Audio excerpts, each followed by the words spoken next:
कुछ गुरु वशिष्ठ और सागर जी महाराज की जय। दाऊद शाह जिनवाणी माता की जय।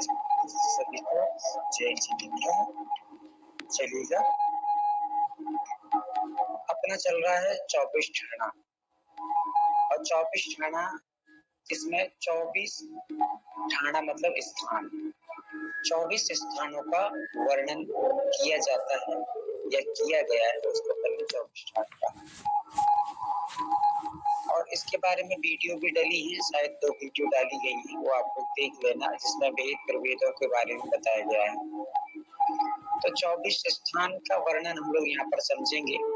उन 24 स्थानों में से 14 मार्गणा है और शेष 10 स्थान और हैं। तो ऐसे मिलाकर के कितने हो जाते हैं? 24 हो जाते हैं।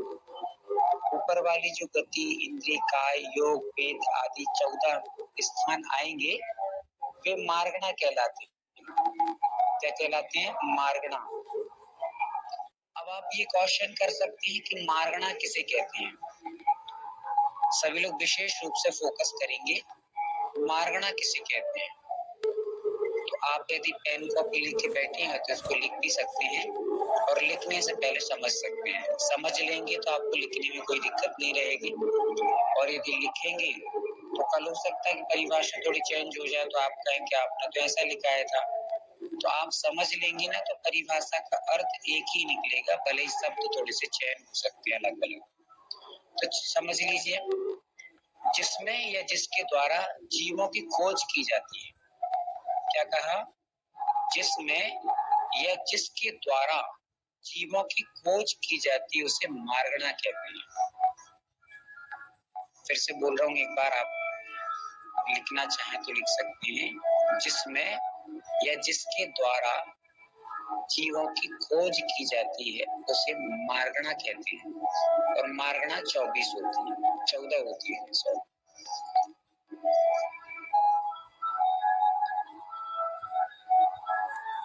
कोमल भैया समझ में आया? वंदना भैया जी, हाँ जी, समझ में आ गया। तो अब आप प्रश्न ये कर सकते हैं कि खोजना मीन्स क्या, खोजना मतलब क्या। तो हमें मान लीजिए एक इंद्री को खोजना है, तो किस गति में खोजेंगे? रुचि दीदी, किस गति में खोजेंगे एक इंद्री जीव को? त्रियंची गति में। बहुत सुंदर। एक इंद्री को अपन लोग त्रियंची गति में खोजेंगे, ठीक है ना। क्योंकि एक इंद्री, 2 इंद्री, 3 इंद्री, 4 इंद्री, ये सारे जो भेद हैं वो त्रियंच गति के हैं। मनुष्यों में कोई एक इंद्री, 2 इंद्री, 3 इंद्री, 4 इंद्री नहीं होता, और असंगी पंचेंद्री भी नहीं होता। वैसे देवों में भी कोई एक इंद्री, 2 इंद्री, 3 इंद्री, 4 इंद्री, असंगी पंचेंद्री नहीं होता। नरक में भी कोई एक इंद्री, 2 इंद्री, 3 इंद्री, 4 इंद्री, पंचेंद्री नहीं होता। मात्र त्रियंच गति में ही ये सारे एक इंद्री से लेकर असंगी पंचेंद्री तक के भेद एक इंद्री में घटित होते हैं, इसलिए हम त्रियंच में खोजेंगे। अब मान लीजिए हमने अग्निकाय जीवों को खोजना है, तो कोमल भैया कौन सी गति में खोजेंगे अग्निकाय जीवों? वंदना भैया जी, अग्निकाय जीवों को एक इंद्री में खोजेंगे। नहीं, गति कौन सी की, गति कौन सी रहेगी? वही तिरंजी गति भी खोजेंगे। बहुत सुंदर, बहुत सुंदर। तो हम अग्निकाय को वैसे तो काय में खोजेंगे, पर यदि गति की अपेक्षा खोजेंगे तो त्रियंची गति में खोजेंगे, है ना, क्योंकि ये त्रियंची गति में ही पाए जाते हैं। बहुत सुंदर। ऐसे ही हमें सारी चीजों को समझ के चलना है। तो ये खोजना होगा हमने। यदि अब कहे आपको कि त्रिस को मतलब 2 इंद्री को कौन सी काय में खोजेंगे, काय में मतलब 2 इंद्री, 3 इंद्री को किस काय में खोजेंगे, तो अपन ने काय के 6 भेद, 6 भेद समझे थे अपन ने अभी। तो सम्मित भैया बताइए कि 2 इंद्री को, 3 इंद्री को हम किस काय में खोजेंगे?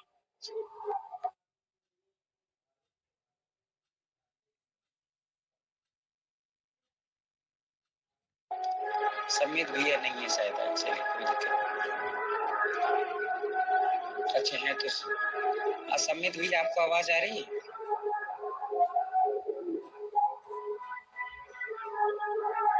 चलिए कोई बात नहीं। किरण दीदी आप बताइए। त्रस काय में। बहुत सुंदर। त्रस काय में खोजेंगे। क्यों खोजेंगे, इसका जवाब भी हमें होना चाहिए। किसी ने यदि पूछ लिया कि क्यों खोजेंगे तो उसका रीजन हमें पता होना चाहिए। रीजन से ही पूरा 24 ठाणा चलेगा। किस रीजन से हम वहां खोजेंगे, क्यों खोजेंगे, तो इंद्रिय को त्रस काय में क्यों खोजेंगे। एक एक बाकी सब तो एक इंद्रिय है ना, पृथ्वी का है, जल का है, अग्नि का है। नहीं, इंद्रिय को मत लगाइए। आप तो ये बताइए कि हम दो इंद्रिय तीन इंद्रिय को त्रस काय में क्यों खोजेंगे।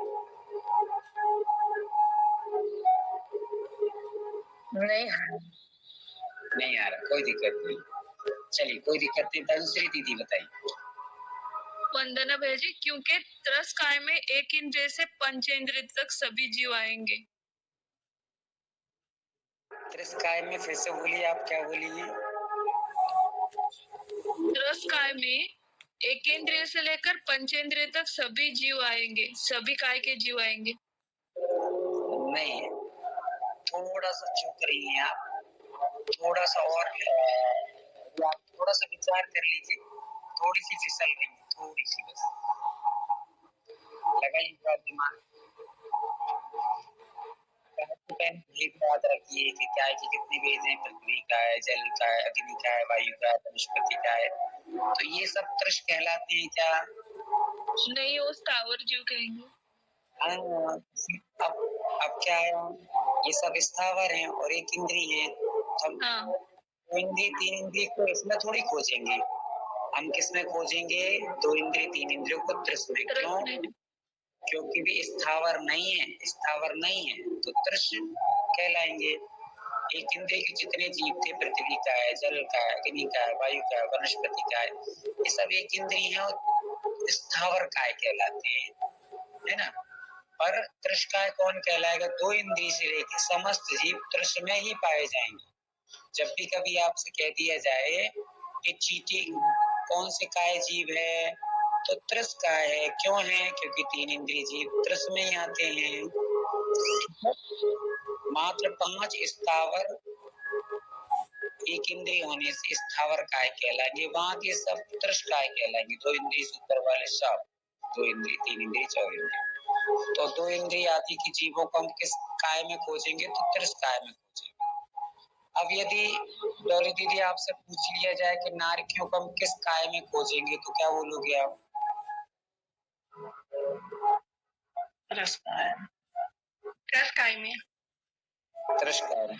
बहुत सुंदर। चलिए, अब यदि आपसे पूछ लिया जाए जूली दीदी, अच्छा दो, हाँ जूली दीदी है। काय और काय दीदी जूली वंदना भैया जी। दीदी आप आ रही आवाज। पहला दिन है क्या आपका। नहीं भैया जी, हम तो ज्वाइन करते, कुछ दिन नहीं किया तो तबियत खराब थी तो भैया जी। अब 24 ठाणा प्रारंभ किया तो वेद प्रवेद के चल रहे हैं। तो यदि आपसे पूछा जाए कि आपका जो बच्चा है किस काय में खोजेंगे, त्रस काय में भैया जी। क्यों, दो इंद्रिय से पंच इंद्रिय तक भी त्रस काय में आते हैं। बहुत सुंदर। तो दो इंद्रिय से पंच इंद्रिय के जीव त्रस काय में आते हैं। बहुत चलिएगा, पल्लवी दीदी बताइए मच्छर को किस त्रस काय में ही आएगा।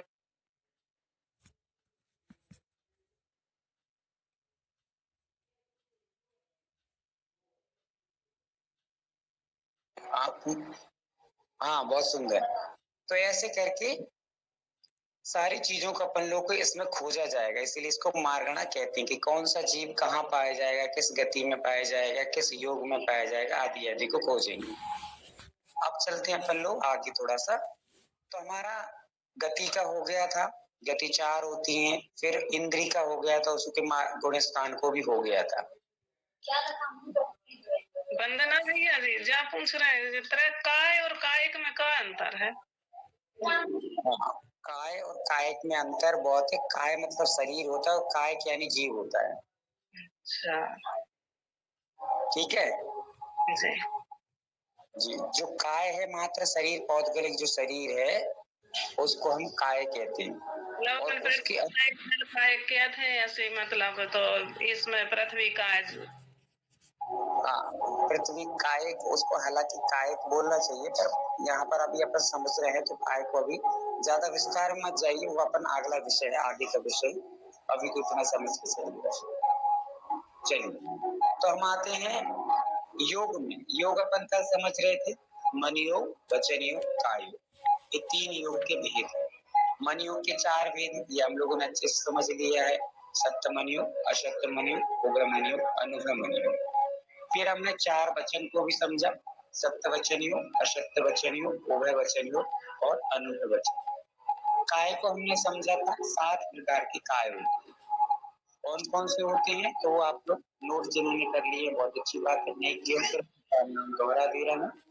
औदारिक काय योग, पहला है औदारिक काय योग। दूसरा है औदारिक मिश्र काय, मात्र मिश्र शब्द एक्स्ट्रा जोड़ देना है। औदारिक कायो, औदारिक मिश्र कायो, वैक्रिक कायो, वैक्रिक मिश्र कायो, आहरक कायो, आहरक मिश्र कायो और अंतिम है कारमान कायो। ऐसे 7 काय योग होते हैं। ठीक है, इनकी गुण स्थान अपन लोगों ने समझे थे कल। बताएंगे गुण स्थान।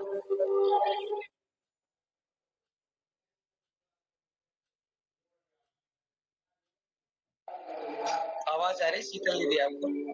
हाँ भैया जी, मैंने सुना नहीं था। तो औदारिक का योग का गुणस्थान होएगा 1 से 13 गुणस्थान तक औदारिक का योग आएगा। औदारिक मिश्र का योग आएगा 1 पहले गुण स्थान में, दूसरे गुण स्थान में, चौथे गुण स्थान में और अपेक्षाकृत 13वें गुण स्थान में। तीसरे गुण स्थान में क्यों नहीं आएगा? क्योंकि वो मरण वाला गुण स्थान होता है, इसलिए तीसरे गुण स्थान में नहीं आएगा। वैक्रिक का योग आएगा। हाँ जी भैया जी, कर लेंगे अपन कि तीसरे गुण स्थान में मरण नहीं होता, ऐसा अपेक्षा से। मरण नहीं होता है, सॉरी, मरण नहीं होता है, इसलिए ये जो मिश्र वाला बनता है ना, मरण की अपेक्षा से बनता है, तो वहां मरण नहीं होता है, इसलिए तीसरा गुण स्थान इसमें नहीं आएगा। अगला है वैक्रिक का योग। वैक्रिक का योग में आएगा पहले से चौथे गुण स्थान तक। वैक्रिक मिश्र का योग, इसमें आएगा पहला गुण स्थान, दूसरा और चौथा गुण स्थान। फिर एक आहरक का योग। आहरक का योग में मात्र छठा गुण स्थान आएगा। आहरक मिश्र का योग, इसमें भी मात्र छठा गुण स्थान आएगा। और कानमान का योग, इसका भैया जी आपने नहीं बताया। कारमान का योग का जहां जहां मरण हमने लगाया, मिश्र जहां जहां लगाया है वहीं वहीं कारमान का योग लगेगा। पहला, दूसरा, चौथा, अपेक्षाकृत 13वां। चलिए, इस प्रकार से गुण स्थान है। अब इसमें थोड़ा सा सस्पेंस, यानी कहने से थोड़ा सा खोजने वाली बात ये, समझने वाली बात ये है कि जैसे आपसे कहा, रुचि दीदी बताइए। रुचि दीदी आप बताइए कि हमने वैक्रिक काय योग को चौथे गुण स्थान तक क्यों लिया? वैक्रिक काय योग को चौथे गुण स्थान तक क्योंकि अविरत सम्यक दृष्टि होते हैं, जैसे देव वगैरह। हाँ, बहुत अच्छा। इसको हम ऐसे भी समझ सकते हैं। और कोई बताएगा? कोमल भैया आप बताएंगे? जी भैया जी, जैसे देव लोग व्रती नहीं ले सकते और उनका शरीर वैक्रिक होता है, तो इसीलिए हम उनको चौथे गुणस्थान तक लिया है। हाँ, बहुत बढ़िया, बहुत अच्छे। देखा, प्रसन्न हो गए सब परिवार पूरा। देवों का गुणस्थान चौथा ही होता है क्योंकि वो चौथे से आगे नहीं बढ़ सकते, व्रत आदि धारण नहीं कर सकते हैं।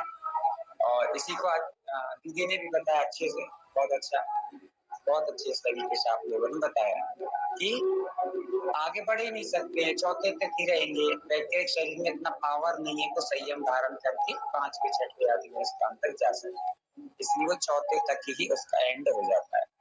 बहुत अब चलिए इसको अपन काय के बारे में समझ लिया। आगे को आते हैं अपन वेद में। वेद किसे कहते हैं? वंदना भैया जी, सिर्फ मिश्र आहार का क्या आएगा डेफिनेशन, थोड़ा सा बता दीजिए। मिश्र आहार किसका पूछा दीदी आपने? हाँ भैया जी, वही मिश्र आहार का कैसे आएगा डेफिनेशन? आहारक मिश्र, आहार मिश्र और आहारक मिश्र का आयुक्तम। जी भैया जी, जी भैया जी। तो उसमें अपन को अभी फिलहाल में दीदी थोड़ा सा आप इसको होल्ड करके रखिए, क्योंकि ये थोड़ा सा आवाज व्यवस्थित नहीं आएगी और मैं भी आपको अच्छे से नहीं समझ पाऊंगा। ये प्रोग्राम के बाद 14 तारीख के बाद थोड़ा सा इन कायों पर विशेष चर्चा करेंगे। अभी थोड़ा सा रुक जाए, क्योंकि ये थोड़ा सा कठिन और व्यवस्थित समझने वाला विषय है। अभी मैं आपको कुछ समझाऊंगा और आपको समझ पाए नहीं समझ पाए व्यवस्थित गड़बड़ हो जाएगा। अभी थोड़ा सा होल्ड करके रखिए। चलिए आगे चलते हैं वेद पर। वेद किसे कहते हैं? कि जो वेदन कराता है। स्त्री होने का वेदन जिससे होता है वो स्त्री वेद है। पुरुष होने का जिससे वेदन होता है पुरुष वेद है। का नपुंसक होने का जिससे वेदन होता है उसको नपुंसक वेद कहते हैं। ये अपन ने संक्षिप्त में परिभाषा समझी। वेद का संक्षिप्त में आपने देंगे जिससे वेदन होता है वेद कहते हैं। ठीक है, फिर वेद की 3 वेद हैं, स्त्री वेद, पुरुष वेद और नपुंसक वेद। अब स्त्री वेद किसे कहते हैं? जिससे हमें स्त्री होने का वेदन होता है, अनुभव होता है कि हम स्त्री हैं, उसको स्त्री वेद कहते हैं। पुरुष वेद जिससे पुरुष होने का वेदन होता है, अनुभव होता है, एहसास होता है, उसे हम पुरुष वेद कहते हैं। नपुंसक वेद जिससे नपुंसक वेद का एहसास होता है, उसे नपुंसक वेद कहते हैं। इन सबके गुण स्थान पहले से लेकर 9 तक हैं।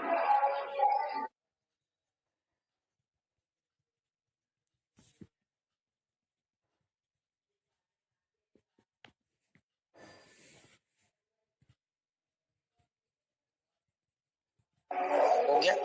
किसी को कोई जिज्ञासा? भैया जी गुणस्थान का कुछ नहीं समझ आया, म्यूट हो गया था आपका।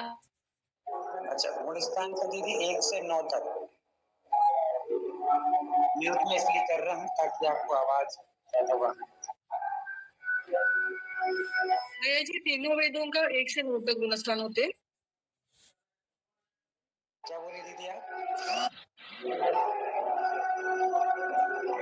तीनों वेद के 1 से 9 गुणस्थान होते हैं। हाँ, तीनों वेद 1 से 9 तक जाते हैं। पुरुष वेद का भी गुणस्थान 1 से 9, स्त्री वेद का भी 1 से 9, नपुंसक वेद का भी 1 से 9। वेद की परिभाषा एक बार बता दीजिए। जो वेदन कराता है उसको वेद कहते हैं। संक्षिप्त में अपन समझना चाहें, जो वेदन कराता है उसको वेद कहते हैं। वेदन कर अनुभव कराना कि मैं पुरुष हूँ, मैं स्त्री हूँ, मैं नपुंसक हूँ, ऐसा जो वेदन कराता है, खुद अपने आप में एहसास कराता है, उस चीज की फीलिंग कराता है, वो वेद कहलाता है।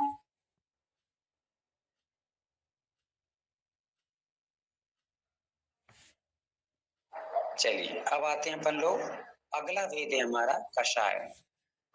छठवां स्थान कौन सा है? कषाय। इसको हम लोग मार्गना भी लिख सकते हैं, कषाय मार्गना।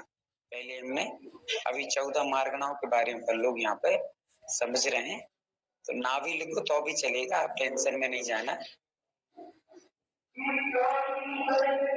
आगे आगे सब समझ में आपको आने लगेगा। भैया जी वंदना, एक चीज पूछनी थी। ये अभी जो हमने 2 भेद पढ़ दिए, मार्गना और वेदन, ये भी 24 स्थानों के स्थान है। मैं आपको बता दूं कि हम जो 24 ठाणा पढ़ रहे हैं उसमें 24 में से 14 तो मार्गणा कहलाती है। ऊपर की जो अभी पढ़ रहे हैं अपन लोग गति पढ़ापन में, उसको गति मार्गणा कहते हैं। इंद्री पढ़ा उसने अपन ने अभी, तो उसको इंद्री मार्गणा कहते हैं। फिर अपन ने काय पढ़ा, उसको काय मार्गणा कहते हैं। ऐसे अपन ने फिर उसके बाद योग पढ़ा तो योग मार्गणा। फिर उसके बाद अपन ने वेद पढ़ा तो वेद मार्गणा। इसको मार्गणा, ये सब मार्गणा की मतलब अभी ऊपर के जो भेद अपन पढ़ रहे हैं क्रम से, ये 14 आएंगे। तो 14 को पूरे मार्गणा शब्द अपन को पीछे जोड़ते जाना है। कसाय पढ़ेंगे अब तो कसाय मार्गणा ऐसे। फिर 10 अन्य भेद होते हैं, प्राण, पर्याप्ति आदि, वो धीरे धीरे अपन समझेंगे। अभी तो अपन 14 मार्गणाओं को यहाँ पर पढ़ रहे हैं। फिर 10 स्थान और आएंगे, ऐसे टोटल करके अपन 24 स्थानों के नाम, भेद और उनके गुण स्थानों को समझ लेंगे। ये 3 चीजों को अपन ने समझ लिया तो फिर आपको जो चीज विशेष है, जो जिसको अपन 24 ठाना पढ़ने जा रहे हैं, वो चालू होगा। अभी तो इसका भूमिका चल रही है और ये भूमिका पक्की हो जाएगी तो 24 ठाना लगानी, फिर आपको खटाखट मान के चलिए कि 10 दिन में 15 दिन में हमारे ये वेद त्रिवेद को अपन लोग अच्छे से बिल्कुल अच्छे से पढ़ लेंगे। और फिर जो 24 ठाना चालू होगा उसको आप 10 दिन में या 5-10 दिन में ही कंप्लीट कर देंगे पूरे खटाखट, मतलब बहुत अच्छे से लगाना सीख जाएंगे। और एक बार जो लगाना आ गया तो आप खुद ब खुद हम पूछेंगे और आप बताते जाएंगे, हम पूछेंगे और आप बताते जाएंगे, ऐसा हो जाएगा। सब आ जाएगा धीरे धीरे समझ में चलिएगा। अब अपन क्या समझ रहे हैं, कसाय को या कसाय मार्गणा। तो कसाय के बारे में अपन लोग विगत में पढ़ चुके हैं सारी चीजों की। कसाय होती है अनंतानुबंधी, अप्रत्यक्षान, प्रत्यक्षान, संचुलन, हास्य, रति, अरति, शोक, भय, जुगुप्सा, ये 25 कसाय होती है। किस किस को पता है कि अपन पढ़ चुके हैं, एक बार हैंड रेस करेंगे।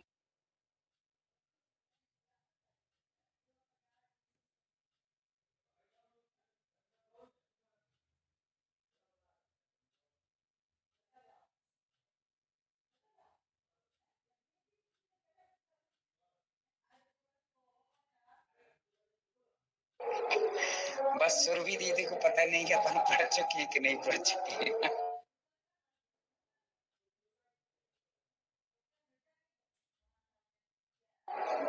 शिखा दीदी आपको, आप तो जुड़ी थी ना, आपको पता तो होगा कि अपन 25 कसायों के बारे में पहले जब गुणस्थान अपन ने पढ़े थे उस समय पढ़ चुके हैं।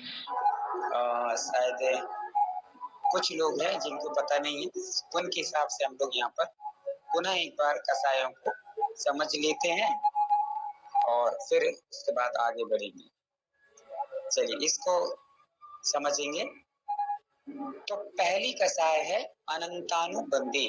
जिन लोगों ने अभी तक इन चीजों को नहीं पढ़ा है वो विशेष फोकस करेंगे, और जिन लोगों ने पढ़ा है वो भी फोकस करेंगे, क्योंकि उनके माध्यम से पूछा जाएगा बीच बीच में कि आप बताइए, इसलिए वो भी ध्यान से समझें और सुने।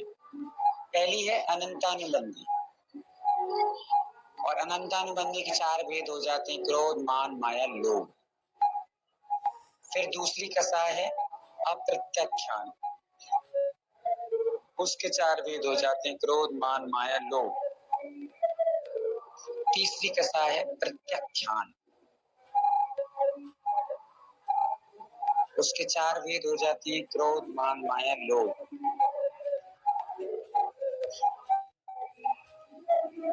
फिर लास्ट की कसाय है संजुलन, चौथे नंबर की, उसके भी 4 भेद हो जाते हैं, क्रोध, मान, माया, लोभ।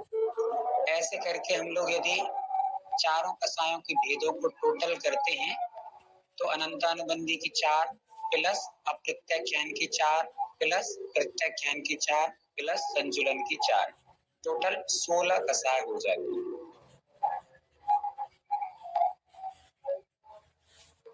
ये 16 कसाय होने के पश्चात अवशेष जो 9 है, 9 कसाय, उनको 9 कसाय ही कहते हैं, या उनको अकसाय भी बोलते हैं या ईसत कसाय भी बोलते हैं। इनके 9 भेद कौन कौन से हैं, तो हास्य, रति, अरति, शोक, भय, जुगुप्सा।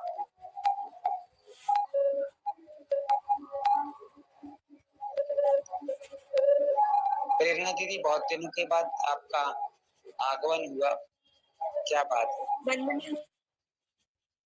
भैया जी, अभी एक्चुअल में मैं कुंडलपुर चली गई थी और मेरे बेटे के एग्जाम्स भी थे, तो मैं उसमें बिजी चल रही थी। चलिए, अब तो फ्री हो गए ना? हाँ भैया। चलिए, बने रहिए आप क्लास में, अन्यथा हाँ बिल्कुल। कोई भी सदस्य नहीं आता तो मन नहीं लगता है, फिर ऐसा समझ के चलिए। नहीं, वैसे भी बहुत टाइम हो गया, तो कोर्स भी इतना हो गया है कि सब ऊपर से जा रहा, अभी तो कुछ समझ नहीं आ रही कहाँ से स्टार्ट। 24 टाना तो प्रारंभ ही है, और प्रारंभ के साथ साथ ये गति तो आपको वैसे पता ही है, गति किसे कहते हैं, गति है ना?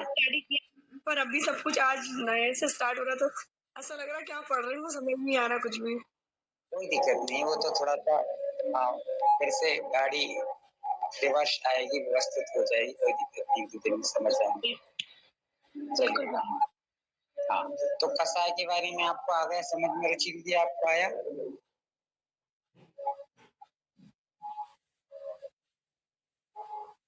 रुचि दीदी चलेगी क्या? वंदना भैया जी। हाँ दीदी, कुछ भैया जी, ये 9 कषाय में फिर से स्त्रीवेद, पुरुषवेद, नपुंसक वेद ये आते हैं, ये फिर से लेना है इसमें कि जुगुप्सा उतने तक जुगुप्सा तक? हाँ, यहाँ पे भी आते हैं, वहाँ पे भी आते हैं, ये अच्छा विषय है। इसमें हमें ऐसा समझना है कि यहाँ जो अपन ने लिए हैं और वहां जो लिए हैं, वहां पर हमें जो स्त्री वेद है, पुरुष वेद है, नपुंसक वेद है, ये भावों की अपेक्षा से लेना है। भाव मतलब स्त्री रूप, ये पूरे सेम अलग से पाठ बनाया गया उनका। 24 स्थानों को जानने के लिए अलग से ही उसको पाठ बनाया गया कि आप इस पर विशेष फोकस कर सकें। और यहाँ पर ये 9 कसाय जो हैं, वो 9 कसाय में ये सामान्य रूप से रखे गए हैं। सामान्य से मतलब यहाँ विशेष फोकस नहीं किया जाता है इन पे। सामान्य से परिभाषा तो वही बनेगी, पर यहाँ 9 कसाय है। 9 कसाय मतलब एकदम हल्का, हल्के रूप में ले लिया जाता है उनको, और इनको विशेष रूप से जानने के लिए हम लोग मार्गणाओं के माध्यम से जानेंगे। तो ये भेद समझना, बाकी अन्यथा कोई भेद नहीं है। ऐसा कोई विशेष अलग से अंतर आता हो कि वहां पे द्रव्य की अपेक्षा लिया है या यहाँ भाव की अपेक्षा लिया है, ऐसा कुछ नहीं है। बस इतना अंतर रहेगा कि यहाँ कोई विशेष ध्यान नहीं रहता, क्योंकि ईसाद है, छोटे रूप में है, तभी है, कोई विशेष फोकस नहीं करता। और वहां जब आएगा तो विशेष रूप से उस पर फोकस कर पाएंगे, अलग से उस विषय को रख दिया गया है। ठीक है,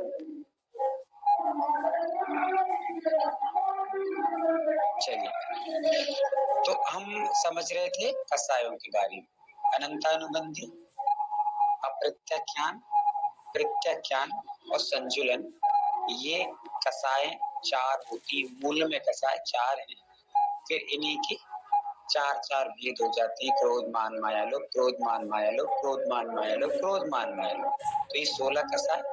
फिर हास्य, रति, अरति, शोक, भय, जुगुप्सा, स्त्री वेद, नपुंसक वेद और पुरुष वेद, ये 9 कसाय हल्की कसाय कहलाती, मतलब कसायों से थोड़ी सी दबी हुई रहती है, छोटे रूप में रहती है, और ये अपने काम कसायों के आधार पर ही करती है।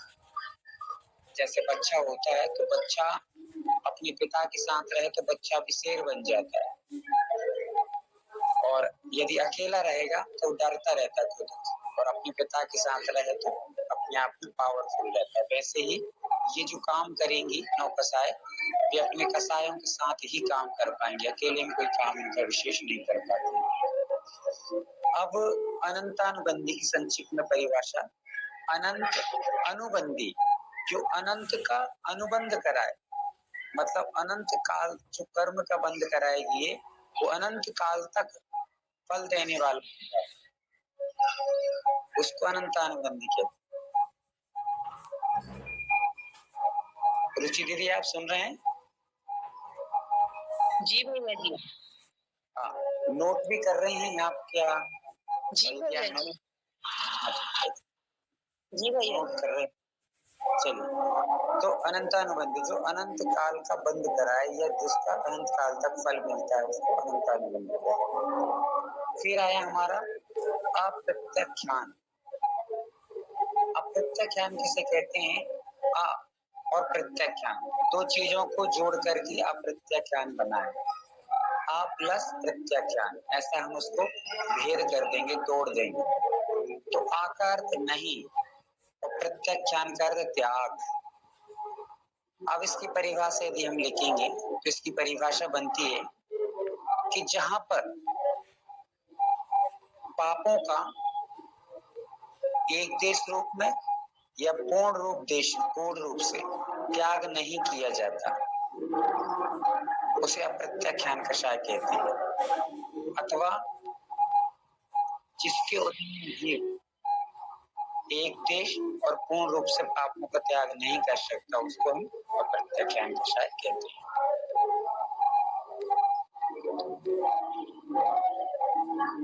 आप यदि शब्दों से परिभाषाओं को पकड़ लेंगे ना, तो फिर आपको परिभाषाएं ज्यादा समझना और ज्यादा ऐसे बार बार प्रयास नहीं करना पड़ेगा। अप्रत्याख्यान, आ मतलब नहीं और प्रत्याख्यान मतलब त्याग, जहां पर या जिसके उद्देश्य जीव पूर्ण रूप से और एक देश रूप से पापों का त्याग नहीं कर पाता, उसको हम अप्रत्याख्यान कषाय कहते हैं। फिर अगली कषाय है प्रत्याख्यान। प्रत्याख्यान मतलब जो जिसके उदय में जीव पूर्ण रूप से पापों का त्याग न कर पाए। अभी यहाँ तो अप्रत्याख्यान में तो पूर्ण रूप से भी नहीं कर पा रहा था, वो एक देश रूप में भी नहीं कर पा रहा था, पर प्रत्याख्यान में एक देश रूप तो त्याग कर सकेगा और पूर्ण रूप से त्याग नहीं कर पाएगा, उसे हम लोग प्रत्याख्यान कषाय कहेंगे। फिर आया संजुलन। तो संज्वलन मतलब जो सम्यक रूप से ज्वलन करती है, मतलब मंद मंद रूप में हमारे गुणों को ढकती है, उसको हम संजुलन कषाय कह सकते हैं।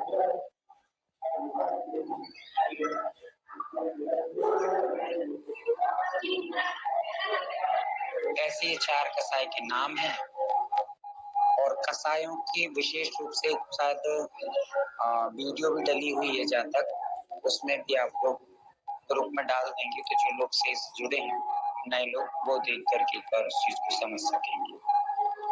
अब इनके गुण स्थानों को बस समझ लीजिए, विशेष रूप से तो गुण स्थान समझेंगे। अनंतानुबंधी गुण स्थान के अनंतानुबंधी कषाय के गुण स्थान है पहले से तीसरे तक। ये फोकस करके लिख लीजिए।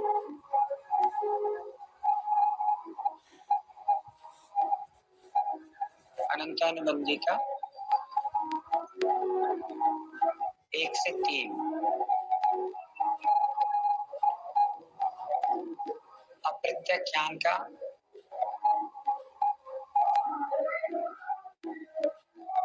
4था गुण स्थान। इसको थोड़ा सा आप यूं समझ के चलिए कि ये उदय की अपेक्षा चल रहा है। वैसे कषाय तो अप्रत्याख्यान पहले में भी है, दूसरे में भी है, तीसरे में भी है, आगे 11वीं तक रहेगी, पर उदय की अपेक्षा से कथन चल रहा है। उदय कहाँ रहेगा? तो अनंतानुबंधी का पहला, दूसरे और तीसरे गुण स्थान में उदय रहेगा और अप्रत्याख्यान का 4थे गुण स्थान।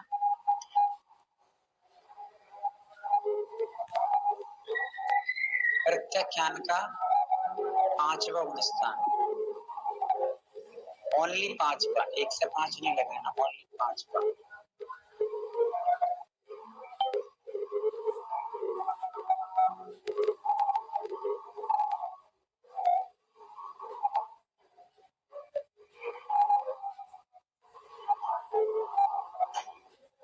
अब आ गया संजुलन। संजुलन का है 6 से 10 तक।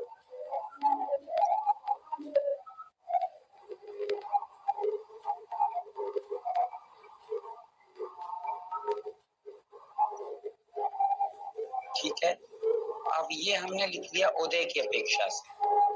अब जब हम 24 ठाणा लगाएंगे तो लगाने की अपेक्षा से यहाँ सत्ता की अपेक्षा भी कहा जाएगा।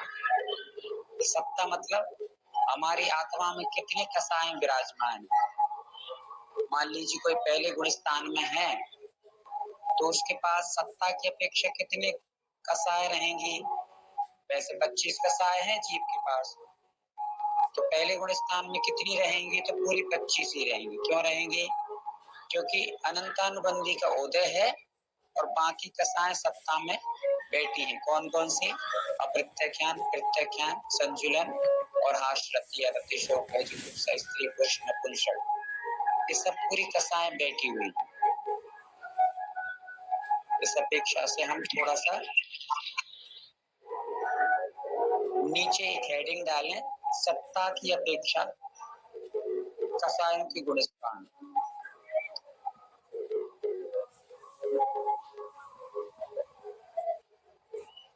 सत्ता मतलब समझ गए ना आप लोग? कोई सत्ता मतलब ना समझ में आया किसी को तो हैंड रेज कर सकते हैं।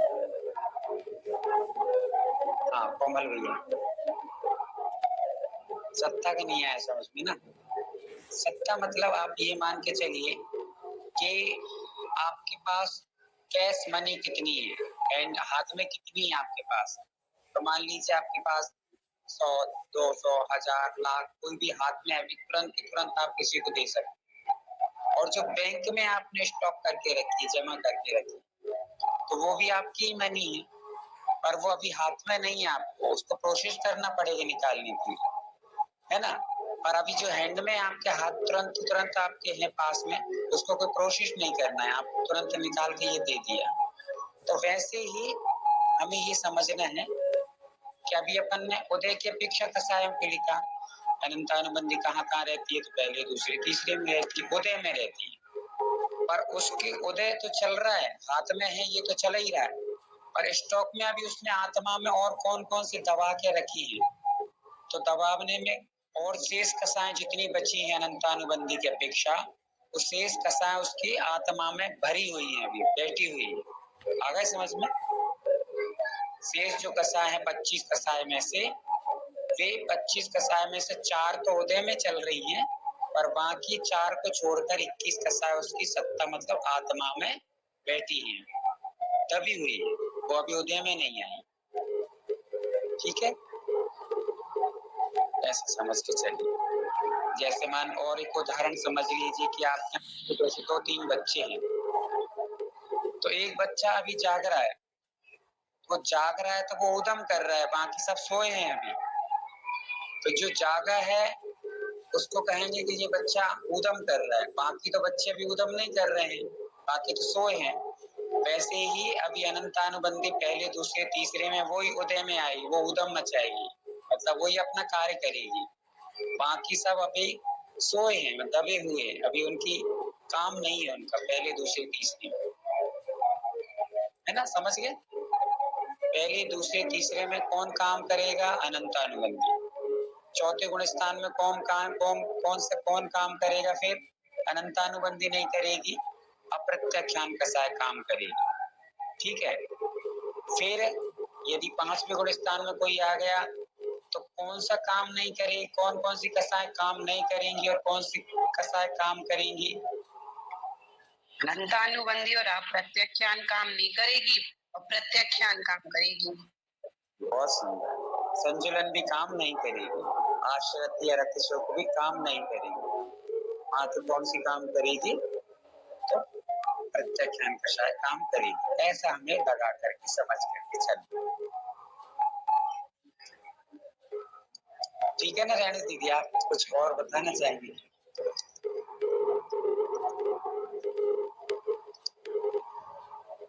रानी दीदी नहीं है क्या? चलिए, तो संजुलन आ गया। पहले कौन सा हो गया अपना? अनंतानुबंधी। अब सत्ता की अपेक्षा से अपन लगा रहे हैं, तो सत्ता की अपेक्षा से अनंतानुबंधी का गुण स्थान है, ये सारे गुणस्थान जो चलेंगे पहले गुणस्थान से लेकर के सबके 10 तक चलेंगे। सत्ता की अपेक्षा से। वंदना भैया जी, मुझे एक डाउट था अनंतानुबंधी कषाय में कि अनंतानुबंधी कषाय में 1 से 3 तक लिया है, तो जो थर्ड है हमारा गुणस्थान मिश्र है, सम्यक मिथ्यात्व गुणस्थान, तो फिर वहां तो हमें सम्यक दर्शन मिल रहा है ना, तो फिर जो अनंतानुबंधी है वो तो मिथ्या दृष्टि में ही होती है, तो फिर हमने तीसरा गुणस्थान क्यों लिया? हाँ, ऐसा नहीं है कि मिथ्यात्व नहीं होता है, मिथ्यात्व होता है इसलिए अनंतानुबंधी और तेज काम करता है वहां पर। ये दोनों का संबंध है। जैसे हमने अभी ये पढ़ा था कि दूसरे गुणस्थान में कोई आ जाता है गिर के, तो वो नियम से पहले में ही आता है। कहाँ आता है? पहले में। तो उसको पहले में कौन लेके आ रहा है? ये अनंतानुबंधी ही लेके आ रही है कि तुम हमारे मित्र हो, तुम नीचे चलो, आप मिथ्यात्व में रहोगे तो हमारे साथ रहो। तो वो अनंतानुबंधी गिरा के ले जाती है उसको नीचे। दूसरे गुणस्थान वाला जीव कभी भी ऊपर नहीं चढ़ सकता है, नीचे ही गिरेगा नियम से। तो इसको गिरा कौन रहा है? कुछ भी नहीं। हाँ दीदी, थोड़ा सा ये कठिन विषय इन लोगों ने पहले पढ़ चुकी है इसलिए समझ नहीं आ रहा है आपको। बाकी कसाय का समझ में आया कि नहीं आया आपको? इतना समझ लीजिए। हाँ, बस इतना ही समझ के चलिए। अभी कसाय कितनी होती है और गुणस्थान सामान्य शब्द जो दिख रही है वो समझ लीजिए। बाकी आपको सारा आगे धीरे धीरे क्लियर हो जाएगा। जब गुणस्थान का समय आएगा एक बार फिर से, तो गुणस्थान का समय आने पर आपको गुणस्थान भी बताए जाएंगे कि कितने गुणस्थान होते हैं और उनकी परिभाषाएं क्या होती है। ये समझ में अपने आप आएगा। चलिए, ये हमने कसाय का वर्णन समझा और वो भी हम लोग आगे पाठों में समझेंगे, क्योंकि कसाय एक बहुत बड़ा विषय है। तो बार बार लोगों को पूछना, समझना, बार बार लोग पूछेंगे उसको, उस समय पर लोग जो जो चीजें सामने आएंगे उनको खुलासा करके जाएंगे। इस प्रकार से हमने समझ ली कितने मार्गणाओं को। गति मार्गणा समझ ली, इंद्रिय मार्गणा समझ ली, फिर उसके बाद काय मार्गणा समझ ली, उसके बाद योग मार्गणा समझ ली, उसके बाद हमने कसाय मार्गणा समझी। ये 6 मार्गणा हमारी कितनी हुई? 5 मार्गणा हमारी हो चुकी है। इन 5 मार्गणाओं में और वेद मार्गणा भी हो चुकी है ना, कषाय, वेद, कसाय, ऐसे 5 मार्गणा। इनमें से कुछ आपको ऐसा कोई नई लोग जुड़े हों और कुछ समझ नहीं आया हो तो उनमें से आप पूछ सकते हो। हाँ धनश्री जी पूछिए। वंदना भाई जी, मुझे पूछना था कि वेद में गुणस्थान 1 से 9 तक ही क्यों आते हैं? हाँ बहुत सुंदर। 1 से 9 इसलिए आता है दीदी कि वेद का उदय जो रहता है, मतलब फीलिंग जो रहती है वो वहीं तक होती है। उसके बाद आगे कसाय का मतलब वेद का जो उदय है वो खत्म हो जाता है। 10वें गुणस्थान में जाकर के व्यक्ति को वेद से अवेद हो जाता है, मतलब वेद से वेद का अनुभव होना उसको बंद हो जाता है। वहां पर अपन जैसे कहते हैं ना मैथुन संज्ञा, मैथुन संज्ञा मतलब भोगों की इच्छा होना, वे समस्त रूप से पूर्ण रूप से खत्म हो जाती है। अभी अपन आगे चल के संज्ञा मार्गणा आएगी, उसमें आहार वह 4 संज्ञाएं आती हैं। तो मैथुन जो संज्ञा, मैथुन मतलब भोग करने की इच्छा होना, वो इच्छा वहां पर समाप्त ही हो जाती, पूर्ण रूप से खत्म हो जाती है। तो वहां वेद का जो अनुभव है, द्रव्य वेद तो रहेगा, जैसे पुरुष का चिन्ह है वो पुरुष का चिन्ह रहेगा, स्त्री का चिन्ह स्त्री का चिन्ह है, वो सब तो वैसे ही रहेंगे। और उनका जो फीलिंग है, अनुभव है, जो उसका इच्छा है, वो इच्छा खत्म हो जाएगी। तो उस अपेक्षा से वेद वहां पर आगे के समय आगे वेद नहीं माने जाते, वेद का उदय नहीं। मतलब भैया जी वहां पर जाने के बाद वो ये जो है हम आत्मा है इसका भेद कर लेते हैं। वो स्त्री है पुरुष है ये उनको एहसास नहीं करना पड़ता, वो चेतन आत्मा का भेद कर लेते हैं, ऐसा होगा। अपनी आत्मा के अनुभव में डूब जाते हैं, बाहरी अनुभव धीरे धीरे खत्म हो जाता है और उनकी अंदर की कोई भी कदाचित भी इच्छा जो होने वाला कर्म था, वो कर्म वहां पर खत्म हो जाता है, उदय नहीं होता उसका, है ना। वो चीज वहां समाप्त ही हो जाती है। जैसे मान के चलिए कि जब हम लोग पूर्ण रूप से सो जाते हैं, कभी गहरी नींद में चले जाते हैं, और गहरी नींद में जब हम लोग चले जाते हैं तो हमें फिर बाहर में क्या हो रहा है, या हमें कमाने की इच्छा है या कोई और चीज की इच्छा है, वो इच्छा एकदम खत्म हो जाती गहरी नींद में जाने पर। वैसे ही जब वो पूरे गहरे ध्यान में डूब जाते हैं, जैसे जैसे डूबते चले जाते हैं, तो बाहरी काम, भोग या इत्यादि की इच्छाएं उनकी पूर्ण रूप से समाप्त हो जाती हैं, एंड हो जाती है। तो उसी को कहते हैं कि यहाँ पर वेदों की इच्छा भी समाप्त हो जाती है। ऊपर से चिन्ह रहेंगे, बाकी उनको इच्छाएं समाप्त हो जाएंगी। आप कोमल भी कुछ पूछ रहे हैं? जी भैया जी, जैसे हमने अभी जाना कि प्रत्याख्यान कषाय का गुणस्थान 5वें गुणस्थान तक ही होता है, प्रत्याख्यान कषाय का, जिसमें आरिका भी आती है। तो वो अगर 5वें गुणस्थान स्त्री भेद का खत्म होता है तो फिर वो 9वें गुणस्थान तक कैसे जाएगा? जी हाँ, बहुत अच्छा विषय है।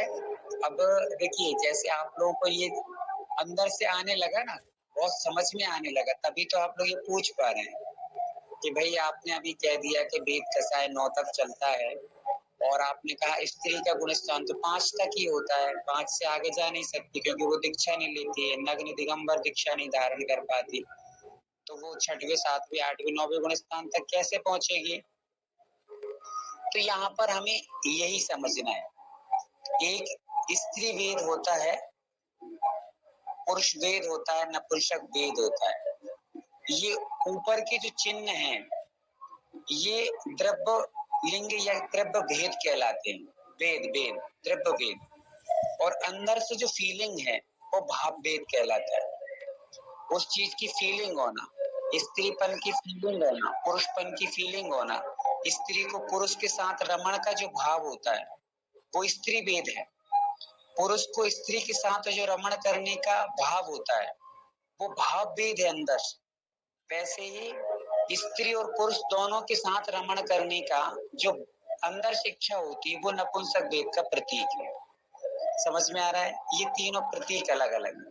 पर कई पुरुष ऐसे होते हैं जो कभी आपने देखे होंगे, स्त्री जैसे ढंग दिखते हैं उनके बोल चाल देखिए, उनके खान पीन देखिए, उनके स्त्री जैसे रहना, बोलना, चालना, तो इससे ज्ञात कर सकते हैं, एकदम एग्जैक्टली तो नहीं बता सकते हैं कि ये स्त्री वेद होगा, पर वो जिसके हाल चाल, जिसके हाव भाव, जिसके खान पीन, जिसका बोल चाल स्त्री जैसा है पूरा एकदम सेम टू सेम, उसको हम ये कहेंगे कि ये ऊपर से तो पुरुष वेद ही है, मतलब उसका चिन्ह तो पुरुष वेद वाला है, पर इसके भाव स्त्री वेद वाले हैं। समझ में आ रहा है? अंदर का भाव से हमें वेद को लगाना है, चिन्ह से नहीं लगाना है। तो वैसे ही कोई आरिका माता जी आदि जो आपने कहा, वे जो ऊपर से भी स्त्री हैं और अंदर से भी स्त्री हैं, वे नियम से 5वें गुणस्थान से आगे नहीं जा सकती, ये एकदम फैक्टेड बात है। किंतु यदि कोई स्त्री ऊपर से स्त्री है, अंदर से पुरुष वाली है, फिर भी वो कहाँ नहीं जा सकती है? 5वें गुणस्थान से आगे नहीं जा सकती। विशेषता ये है कि कोई पुरुष बन जाए, कौन बन जाए? पुरुष बन जाए, ठीक है, और उसको अंदर से स्त्री जैसी फीलिंग है, स्त्री जैसा उदय है उसको, फिर भी वो पुरुष स्त्री वेद वाला होकर भी कहाँ तक जा सकता है? दीक्षा लेकर के 9वें गुणस्थान तक जा सकता है। कौन जाएगा? जो ऊपर से पुरुष है, अंदर से स्त्री है, इसलिए उसको कहा है कि स्त्री वेद वाली भी 9वें गुणस्थान तक चले जाते। अंदर की फीलिंग की बात चल रही है, द्रव्य की चर्चा नहीं है। कमल, ये समझ में आया आपको? यदि कोई पुरुष है, ऊपर से उसका द्रव्य पूरा पुरुष के जैसा है, पर उसकी अंदर की फीलिंग जो है, अंदर के हाव भाव, बोल चाल और उसके बिल्कुल भाव स्त्री जैसे होते हैं, ऐसा स्त्री वेद वाला कहाँ तक जा सकता है, तो 9वें गुण स्थान तक जा सकता है दीक्षा धारण करके, क्योंकि वो दिगंबर बन सकता है तो पुरुष ही। तो वो भी धीरे धीरे अपने भावों को उज्जवल उज्जवल उज्जवल उज्जवल और अच्छा त्याग करके शक्ति के बल से, शरीर के बल से धीरे धीरे परिणामों को निर्मल कर सकता है और 1 से 9वें गुण स्थान तक जा सकता है। वैसे ही कोई पुरुष है और पुरुष को दोनों प्रकार की फीलिंग होती है, स्त्री के साथ रमण करने की और पुरुष के साथ रमण करने की, ऐसे नपुंसक वेदी कहलाती है। पुरुष ही सारा का सारा पुरुष ही सब रहेगा, ऊपर से द्रव्य जो है वो पुरुष का ही रहेगा, पर फीलिंग कैसी है, स्त्री के साथ रमण की भी है, पुरुष के साथ रमण की भी है। ऐसे अंदर से उनका नपुंसक वेद का उदय चल रहा है। वे भी यदि दीक्षा ले लेते हैं तो अपने परिणाम में स्थिर करते हुए दिगंबर दीक्षा धारण करके तपस्या और त्याग के बल से 1 से 9 गुण स्थान तक जा सकते हैं। किस किस को समझ नहीं आया हैंड रेस कर लेंगे।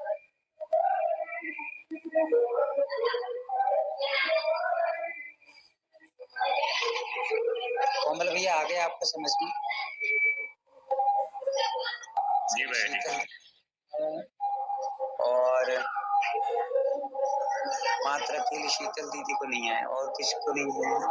वंदना मैं पूछना चाह रही हूँ कि जो पुरुष वेद है ये तो 1 से 14 गुण स्थान तक भी जा सकते हैं ना, तो 1 से 9 ही क्यों लिया है पुरुष वेद में? क्या बोले, फिर से बोलिए आप। पुरुष वेद तो 1 से 14 तक जा सकते हैं ना, 1 से 9 ही क्यों लिया है? पुरुष तो आगे बढ़ सकते हैं ना। हाँ दीदी, यहाँ भाव की बात चल रही है ना, वहाँ उसके बाद भाव खत्म हो जाते हैं। उसके जो रमण के भाव है ना, वे पूर्ण रूप से 9वें गुण स्थान के बाद ना कोई पुरुष रहता है, ना कोई स्त्री रहता है, ना कोई नपुंसक रहता है, उसके समस्त भाव खत्म हो जाती हैं, 1 से भाव हो जाते हैं। पुरुष स्त्री नपुंसक की सब चीजें वहाँ सिस्टम खत्म। ऊपर से द्रव्य तो रहेगा ही, द्रव्य तो पुरुष का ही रहेगा, नग दिगंबर रहेगा, किंतु जो भाव है, फीलिंग है, वो खत्म हो जाएगी। यहाँ पे हमें सारी चीजें भाव के अनुसार लगाना, द्रव्य से कोई यहाँ लेना देना। ठीक है, हाँ धनश्री दीदी पूछिए। वंदना भैया जी, अगर जो स्त्री